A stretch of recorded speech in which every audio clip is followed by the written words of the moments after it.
Today. Thank you, Mom.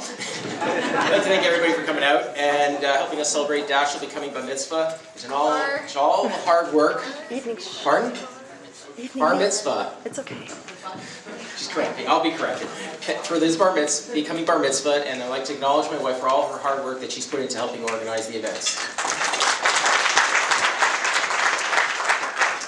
We're grateful that you could actually join us for the Simcha. I know for many of you, the trip north of Steeles, let alone Highway 7, was quite an undertaking. We really appreciate it. A shout out to my sister and brother-in-law Lee, who actually truly traveled north all the way from Dallas, Texas, to join us today. We're great having you here. It's hard to believe it's been 13 years since some of you joined us at another brunch when we welcomed my son Dashiell at his bris. Sadly, there are many family and family friends who are no longer with us, but Dashiell and everybody, I'm sure they're looking down on us and thinking about us and smiling. At his bris, most of you will know, it was a very joyous and yet a sad occasion for me, as my father had passed away 6 weeks before Dashiell was born, and I gave him the name Yahshua Mordechai after my father. This also meant Dashiell had some big shoes to fill. And one thing that I was taught long ago is that Hashem gives us prophecy when we name our child, because we have to give him a name of who he's going to be. And by giving him my father's name, he really had a challenge ahead of him. Well, Dashiell, Shem Mordechai, I'm happy to report that you filled that gap, and that many of the traits that you're getting to as a young man really do reflect your name. So here are a couple of the characteristics that I noted about him. First of all, as my wife mentioned, he's a truly loving person who goes out of his way to make others feel comfortable. And he also has an extra special touch with young kids. There's a couple over there that can attest to that one. They love him unconditionally, just like the kids would love my father. I also know, Dashiell, there has been a hole in your heart since you never got to meet my dad. But rest assured, during your various bar mitzvah activities this week, he's been looking down and smiling and been super proud of you. In your 13 years, you've had many achievements. And my wife mentioned a couple, such as the roots modeling, but I'm going to mention a few that, there's so many, I got a couple that I want to talk about. When Dashiell was about 5, he started inventing his own language. He called it Dashiell-easy. What else would he call it? He came up with an extensive vocabulary and grammar structure, and then proceeded to teach it to his sister, and they would communicate.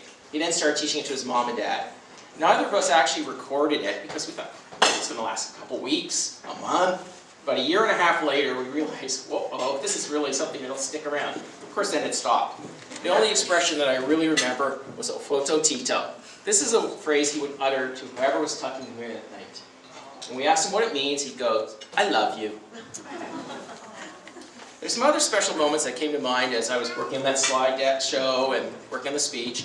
When Dashiell was 7, we were at Disneyland down in Florida, and he insisted on going to the Star Wars performance. Why? Because kids got to come up and learn to be Jedi Knights and attack Darth Vader. So we had to go a few times until he got selected, and he was thrilled when that wish came true. They gave him a quick lesson on how to use the lightsaber, and then out came Darth Vader. Little did Darth Vader know that Dashiell had been taking karate.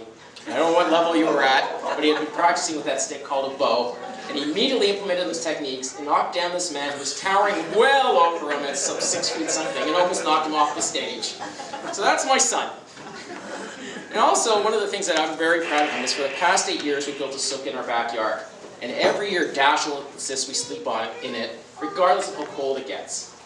And this past year we had a couple of nights where it got down to about freezing, about 4 degrees Celsius. He's loving it. Of course, the moment he opens up the sleeping bag in the morning, I've never seen him move so fast getting into naps.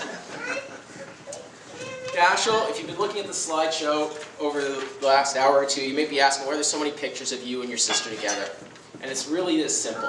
Dashiell, your smile is bigger and brighter when you're with your sister. I don't know why, but I'll attribute this to the love you have for each other, and I hope that continues to follow you through the rest of your lives together. My wife mentioned Dashiell and the invisible Rubik's Cube. Well, about a year ago, Dashiell decided to take it upon himself to learn how to do a Rubik's Cube. We got him his Rubik's Cube. He spent about a week working on it until he figured out all the complex algorithms. Well, he's had many achievements in the past year. On many occasions, he's taught himself and completed a scrambled Rubik's Cube in under 6 seconds. He's completed it blindfolded, which is quite an undertaking. And getting bored with this 3x3, he's gone on to various Rubik's puzzles, and his latest fun is a 7x7. If you want to think how many billions of combinations are in that, don't ask. He showed it to his aunt the other day. It took him about 30 minutes from a completely scrambled one, and he hadn't touched that one in about 3 months. We also, anyone who knows Dashiell knows he loves his video games. It's pretty hard to remove the controller from his hand or his phone nowadays. And I remembered how excited he was when he reached a specific rank in his favorite game, Call of Duty. He got ranked number 2 in the world. And how disappointed he was when later that day, his account got hacked and the hacker had driven him down to near the bottom of the list. He picked himself up and kept going forward. And within this Call of Duty, he came running one day to me, "Look at the email I got, Dad. I've been invited to go to the tournament because how well I'm doing." And we read the fine print. Must be 18 years or older. So these are some of the disappointments, but he understands and he moves forward with them. In the past 10 months, Dashiell, you've worked very hard, working on your bar mitzvah. This past Monday, on his Jewish birthday, he read from the Torah beautifully. Yesterday, he had another Aliyah and did the Torah blessings beautifully. And what can I say? I'm just super proud of you. To my wife and everybody here, 13 years ago when he was born during Pesach, and we had to arrange his bris. I thought, oh my God, nothing can be tougher than trying to arrange a bris with all the caterers closed and with the halls closed, but we got it done. Try arranging a simcha to take place during Pesach or right after Pesach. It's even worse. But we worked hard, and thank you, Gogo, for all the hard work and get it organized, and we're here today. Last little words to my son, Shia Mordechai. You've shown us that you have a huge heart and can master anything that you want to. And we look forward to seeing what you're going to tackle next. Thank you. Now it's your turn.